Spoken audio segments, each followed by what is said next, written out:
asu anu Anoman. Anoman. Kok kowe? Iya, dasar para nyata. Kowe iki aja nggel-nggel-leleng. Aja nggenggem sisirahmu. Iso ngalahke Kartomarma sur tayu karo Kartodendra totok amuk kabeh do masuk rumah sakit. Neng iki Senopati Ngestina Raden Harya Citraksi.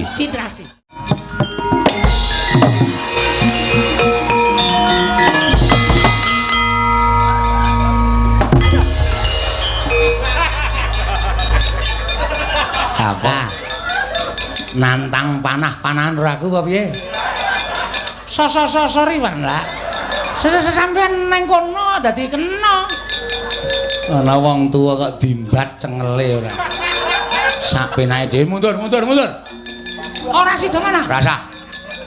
Wah, rugi nih. Wis kebacut tak tokke. Ora. Ditokke ya sing ngopo-ngopo kono.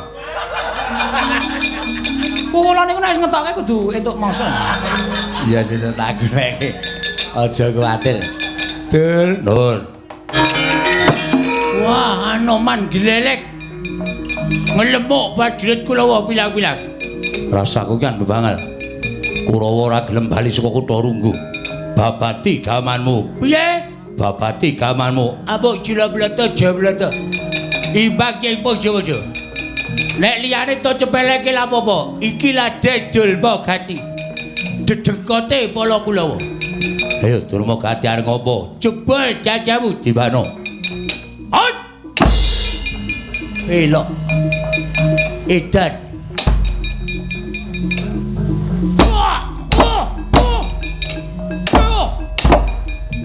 Edan munyuk ceko apa iki ya?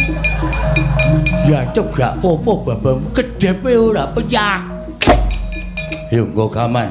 Enteni kene. Bedo sirahmu dibano. Pancrat wis seblak sirah. Wah. Edan. Ayo golek sing landhep. Oke. Glaji sirahmu dibano. Awas kowe. Ojal.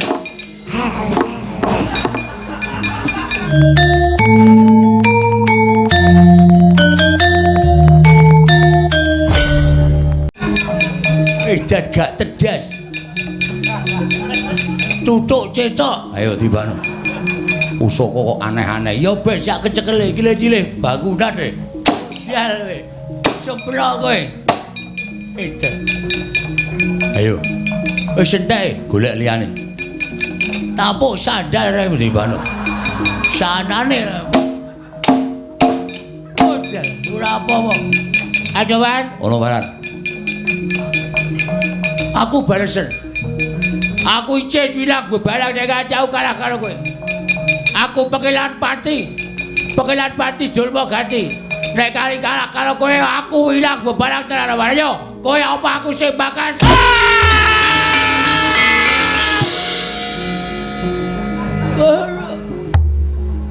mati. Uruh.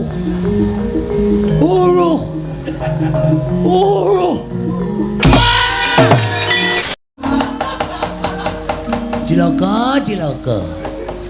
Durma Gati ge, Wan. Mungsuh Anoman. Apa, Wan? Lah ya wis ken biyen. Anoman ki tau tate kondang ngobong negara Ngalengka mateni buta pirang-pirang mongko ra ndek kanca ming ijen. Elok ki? Elok.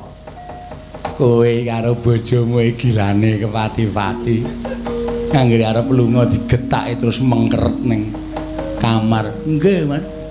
Ndekno kok perang. Pun kula nggawa bendho bareng, Man. Nggawa bendho. Bendho kula tutuke bles. Anoman iku kedepe ora. Bendho iki kaya ora landhep ngene lho. Heeh. Sing kedua nggawa glaji. Pusaka kok glaji Kiai Senso. Ha iya. Kula glajake silahe nguk mboten napa-napa. Edan. Nilih tukang bangunan cetok lagi nggo nglabul kula saut. Kula tutuke Anoman ya gak apa-apa. Terus sing terakhir kula kentekan akal. Nggawa apa? Sandal.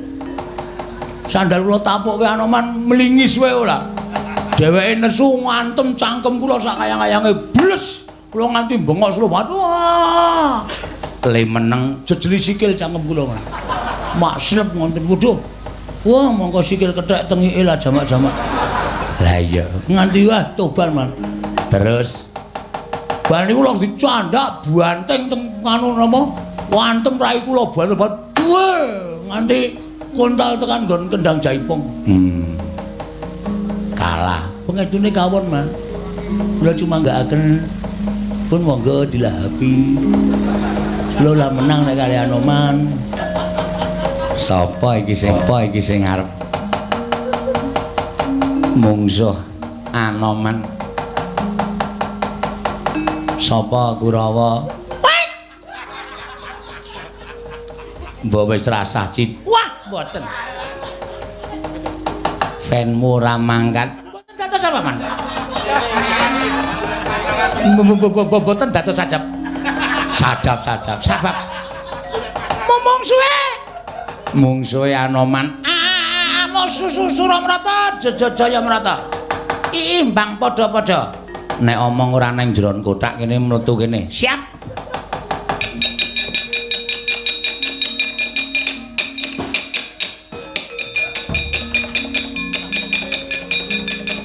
Mungsuhan. Anoman. Munyo. Heeh. Edian. Sing pun maju sinten mawon? Kartomarma kalah. Surtayu kalah. Kartodendra kalah. Durmagati saiki mlebu UGD. Durmagati? Heeh. Cici. Citraksi. Tutu. Cici. Cilok. Tutu. Cici. Cinta. Tutu. Tatu niku lho Cidera kan. Si Durmagati Cidera. Papa Panu tuh. Papa. Pasok. Wes. Oh. Papa. Pacar. Tutu. Apa sing nganti ndadak minta pertolongan? Parah. Mlebu gede kok. Mungsuh Anoman mongko Anoman ki gembong mangliawan. Tau tate dadi senopatining Prabu Rama Wijaya. Ayo, maju ora? Nenek nganti Citraksi ora maju niku wi. Wiron. Dudu. Wi. Wiyarti. Dudu. Wi. Seseng isen niku lho, Wirang. Wirang bebarang. Anoman. Kok aja girang gemuyu. Wis iso ngundurke Kartomarma Susurtayu karo Kartodendra. Iki Raden Harya Citraksi. Iya Raden Harya Citraksi. Tutu. Sapa? Cidera. Lho. Citraksi. Kelakon mama. Mateng. Mati dereng aku kencuk cangking.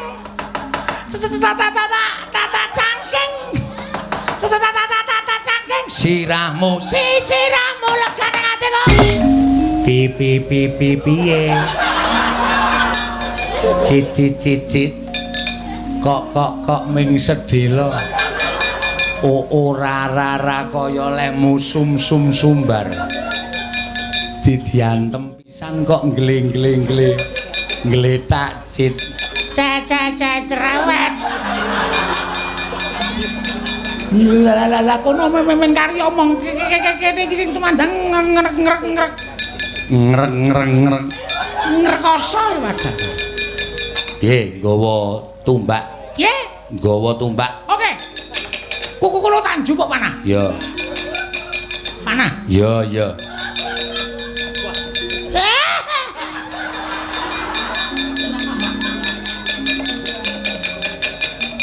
Nah, ngono kuwi. Anoman ditegeli. Oke, Man. Anoman. Apa sing katon? Keketiban papainah? Panah. Oh iya nih. Ketiban panahku ora jeng.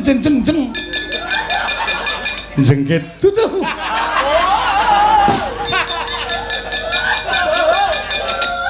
Tutu jengkit. Lah apa? Gletani lho kan. Jengkelang. Jengkelang ku adamu. Tinju. Tinju ngakerat nyawamu. Wis ge diculke. Nan, diculke. Engko nek mabur. Wah.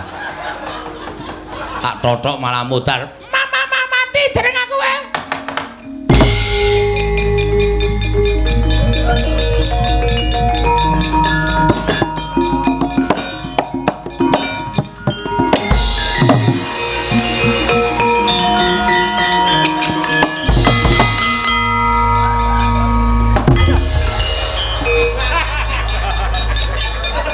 Apa ora?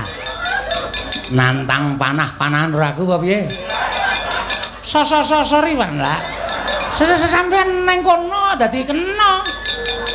Ana wong tuwa kok dimbat cengele ora. Sak penae dhewe mundur. Ora sida mana? Rasa. Wah, rugi nih. Wis kebacut tak tokke. Ora. Ditokke ya sing ngopo-ngopo kono. Kula niku nek ngetokke kudu entuk mangsa. Iya sesuk tak goleki.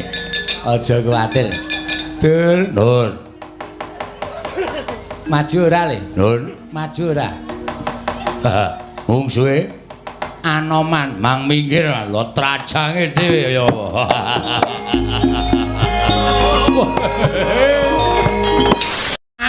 Asu Anoman. Kowe. Iya, dasar para nyata. Kowe iki aja nggel-nggel-leleng. Aja gembelo sisirahmu. Iso ngalahke Kartomarma sur tayu karo Kartodendra toto amuk kabeh do masuk rumah sakit. Neng iki Senopati Ngestina Raden Harya Citraksi. Ora nglakon mama mati dening aku derajat apa kowe?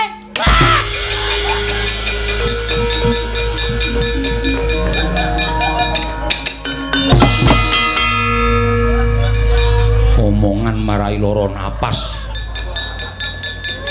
Sampluk pisan jengkelang Wanda. Ora sembutu alole omong. Ayo tangi yo. Ladenono Anoman.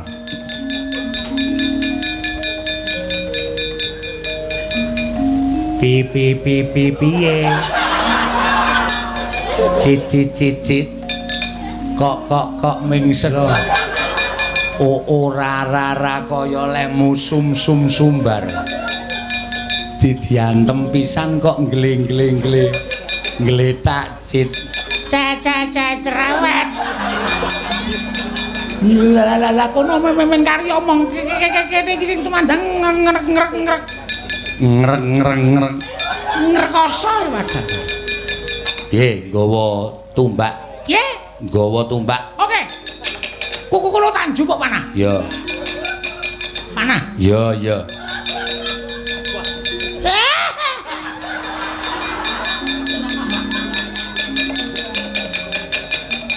Nah, ngono kuwi. Sit Anoman ditegeli. Oke, Man. Anoman. Apa sing katon? Keketiban papainah. Panah. Oh iya nih. Keketiban panahku ora jeng. Jengkit tutu.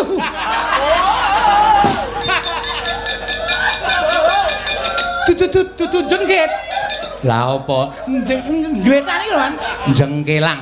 Jengkelang ku adamu. Tinju. Tinju ngakerat nyawamu. Wis ge diculke. Nan, diculke. Engko nek mabur. Wah. Tak totok malah mutar. Mama mati dereng aku wae.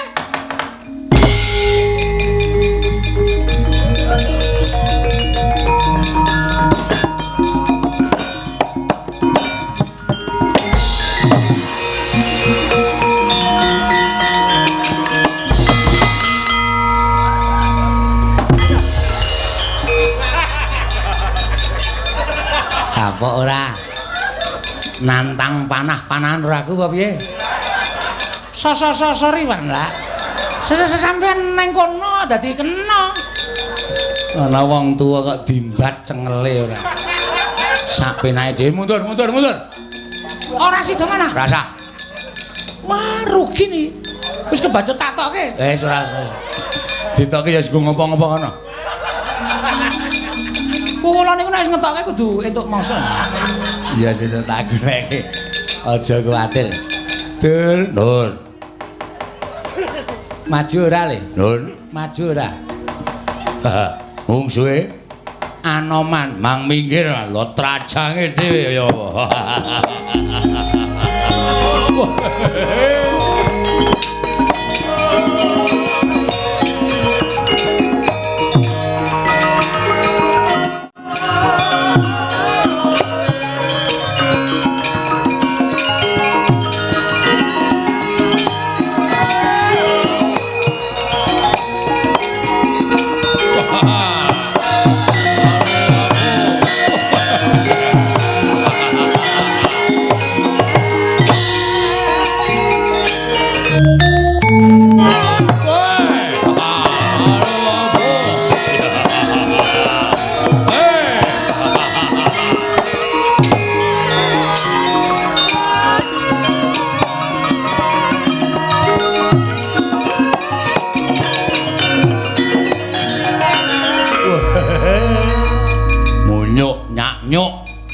Monyet dia nyat-nyat.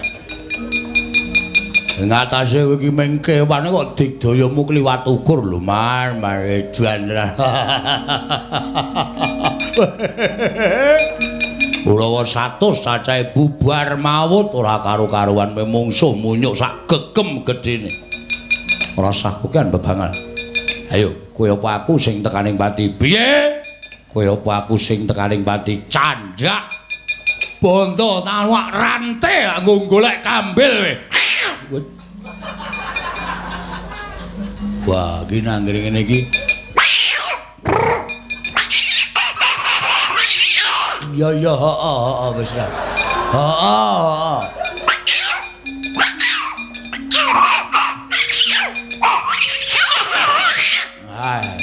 Anggere kowe mbeker prindang-prinding. Wah, anggere meringis terus cuer ngono kuwi. Wah, githokku iso mengkorok.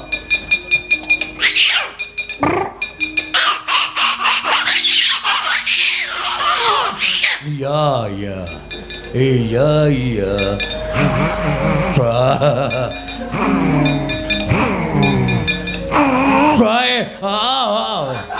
Aduh.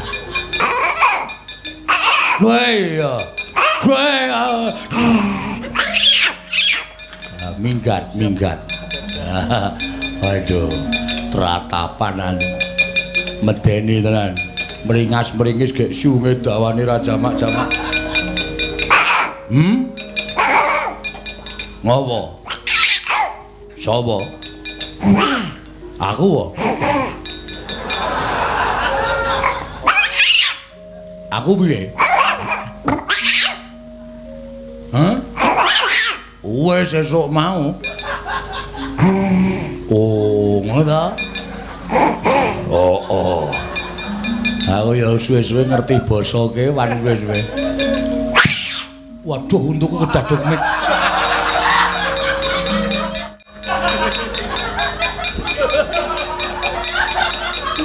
Sik, untuku kedaduk mik e. Lino. Ah, ya tak doke sike, engko ndak daduk meneh. Yo. Wah, oh iya. Wah. Iya. Woi. Iya, ayo iyong. Ya, lo. Ya. Oh.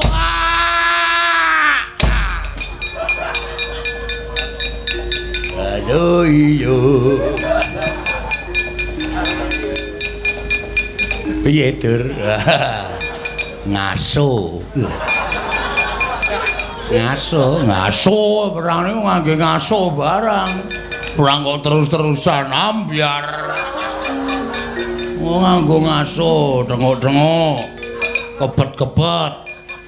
Nyumet udut. Ayo. Pun, rampung le ngaso, maju meneh, siap. Pak Dombani le aja nganti kalah. Mboten ajeng kalah, mungsuh munyo kalah isin. Yo, yo, hai. Wait.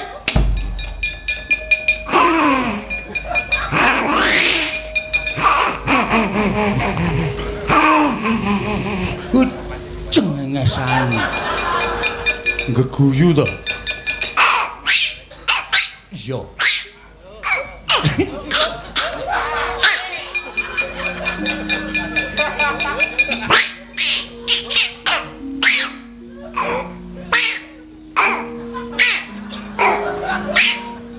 Tlateni wae. Wis ora kecekel. Kok ora ngirama iki.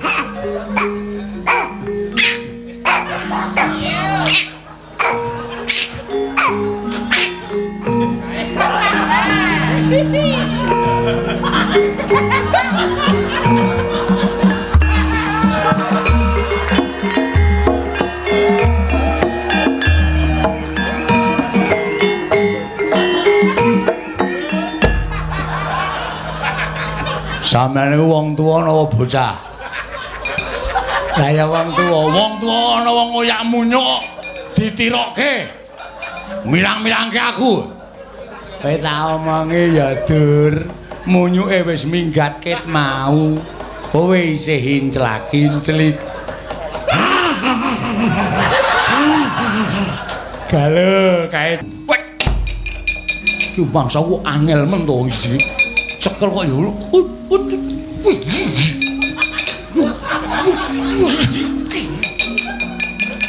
Terus Dur. Terus pokoke kudu kowe luwih cepet mesti kecekel.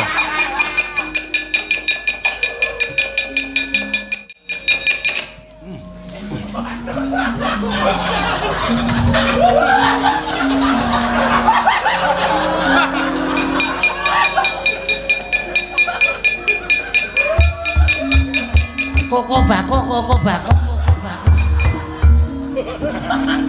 Kowe iki ngapa? Anomane wis minggat kok. Begijikan. Kene tak suwuk. Mundak Kang Supan.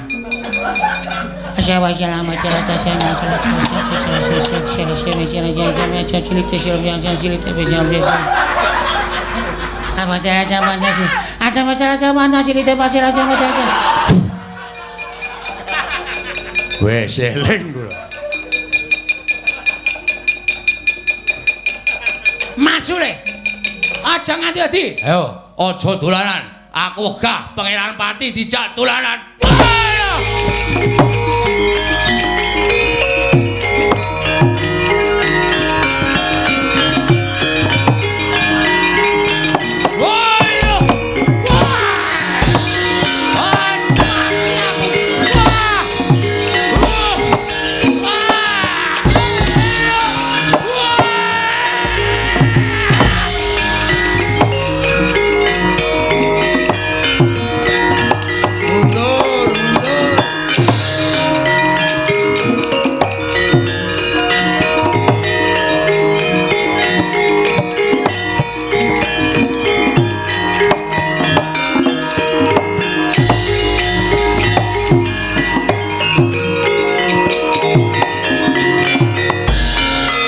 Karno mawingis-wingis katon ning randheping Trisula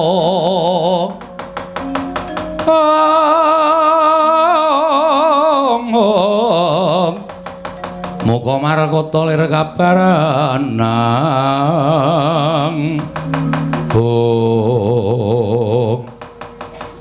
Paman Arya wonten jauh pripun ngabar peperangan sampeyan kok ngendelke Kurawa to nggir mongko mungsuhe Kurawa niku Anoman Anoman niku pendhita Debya Surasekti kalintang jayaning perang inggih. Mang wis padake nggih dipun tingali. Kurawa bubar mawut tanpa saged kinukup. Mergi Anoman ngamuk punggung Suratamtaha Nirbaya Nirwikara. Wela jagat Dewa Bathara. Lajeng kados pundi? Inggih, sakmenika namung gumantung kalian panjenengan. Lho, kalian kula pripun? Sampeyan wis saguh ketemu karo Kesawa Sidi. Monggo Anoman dadi pepalang sampeyan nggone bakal ketemu kalih Kesawa Sidi. Inggih. Ngeten mawon. Anoman ditegeli. Anoman ditegeli pripun? Sampeyan manggunake pusaka kadewatan Kyai Kunto. Paman, wonten dawuh. Kyai Kunto menika mboten saged medal saking langkapipun menawi dereng tumapak perang ageng Bratayuda. Menika pusaka kula, piandel kula. Piandel panjenengan menika ora kathah to. Mbok sampun ngantos sawel. Dinten samangke dipun ginakaken kemawon. Pusaka ngawangga menika bebasan sampun mboten saged dipun wilang. Mawi wilanganing driji saking kathahipun. Menawi namung ikhlasaken Kyai Kunto, kula kinten mangke paduka badhe pikantuk pusaka sanesipun. Anoman mboten saged tan mboten badhe kuwawa nadhahi Kyai Kunto. Nek Anoman tekaning pati sampeyan iso ketemu karo Begawan Kesawa Sidi. Anak Prabu Ngawangga pikantuk pepakem Makutha Rama dipun aturaken ingkang rayi ing Ngastina. Tumunten panjenengan badhe kondhang kawentar-wentar. Jagat menika sami ngondo dhateng Nalindra Ngawangga Adipati Basukarna.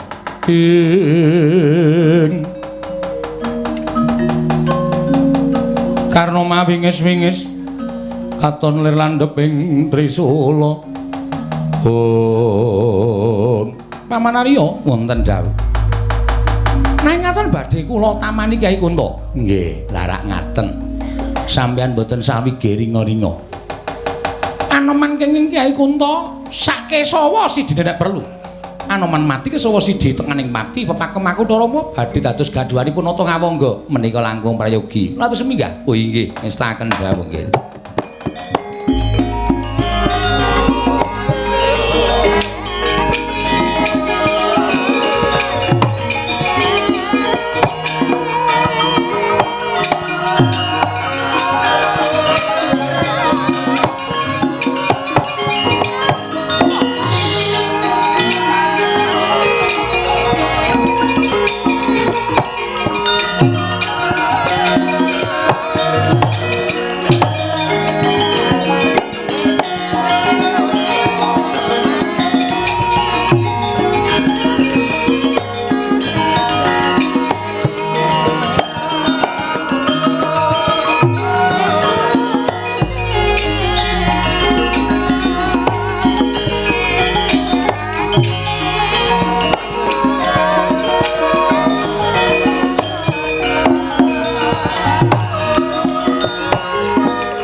Malumpat sampun prapteng witing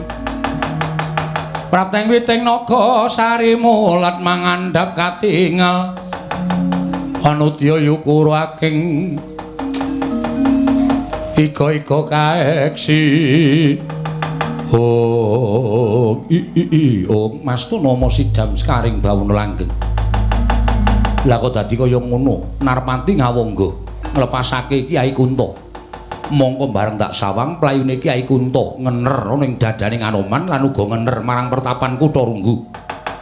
Yen to nganti kateman Kyai Kunto tiba ning Kutharunggu ora kubar pertapaning Kutharunggu. Sak pepundhenku Sang Begawan Kesawa Sidi. Narpati Basukarna. Kowe wong gampang dibombong karo Patih Sengguni. Nganti kowe nglepasake Kyai Kunto ingkang durung titiwahyaning mangsa kala lan durung wancine.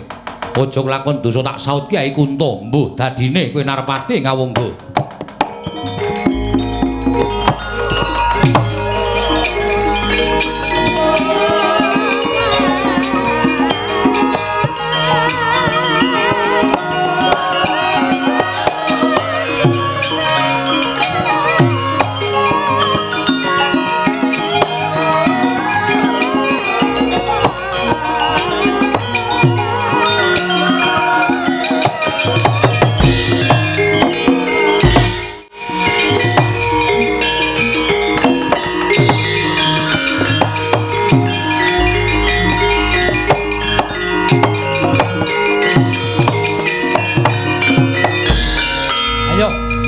Suramanata Jayamanata imbang yen padha-padha senggana arepa kowe kondhang dadi senopati ning perang jaman Rama Wijaya.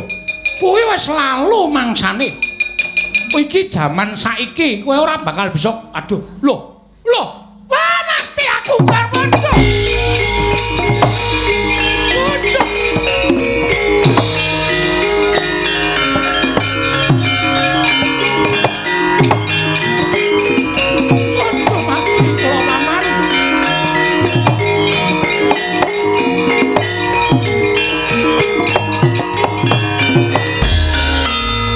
Kenging menapa nggih kok jelih-jelih bengok-bengok kados lare alit.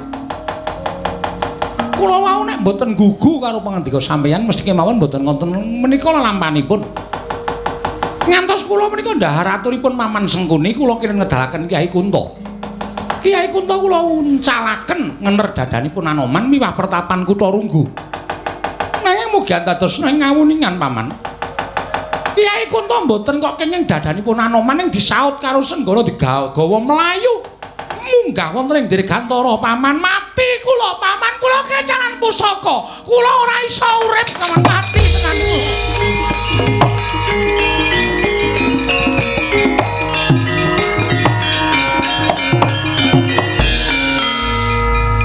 Nuwun sewu. Didamel sabar kemawon.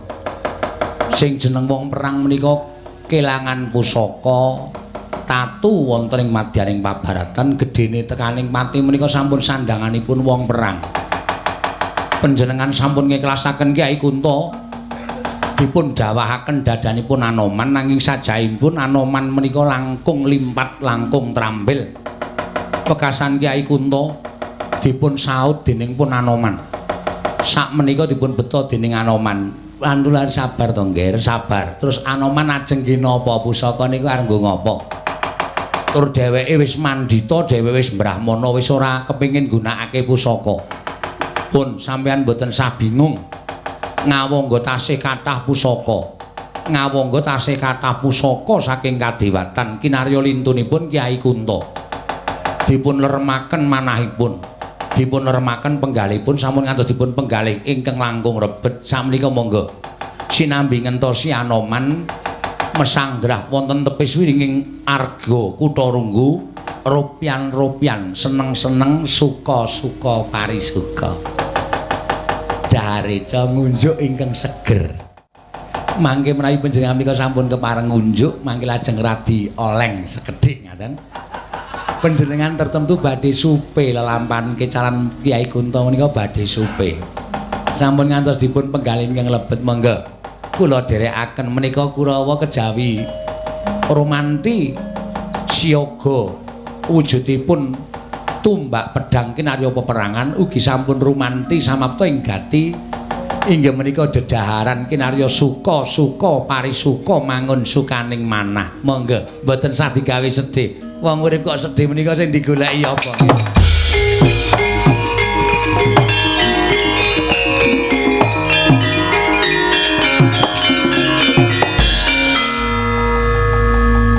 Pancen wong gerang menclah-mencleh ucape niku sampean. Niki wau kula ngetokke Kyai Kunta niku nek mboten gugu karo atur sampean pangalamun kula nglepaske Kyai Kunta. Sampean wau ngandhake nek kula ngetokke Kyai Kunta iso dadi sranapatine Anoman lan leburing Kesawa Sidi, kula pikantuk wujuding pepakem aku Rama.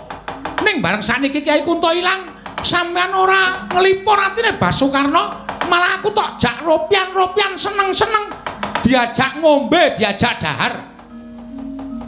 Mati nek bosok kuwi ya ngono kuwi.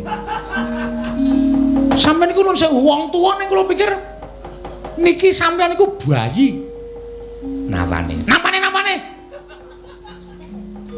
Ora ngerti ento Narpati Basukarna kuwi lagi sedih mergo kelangan pusaka. Nek ajeng seneng-seneng masang seneng.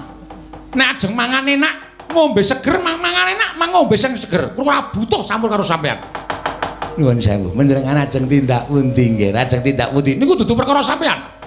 Arep nendi Narpati Basukarna niku dudu perkarane Patih Sengkuni dhewe-dhewe, Kurawa dhewe, Narpati Basukarna dhewe.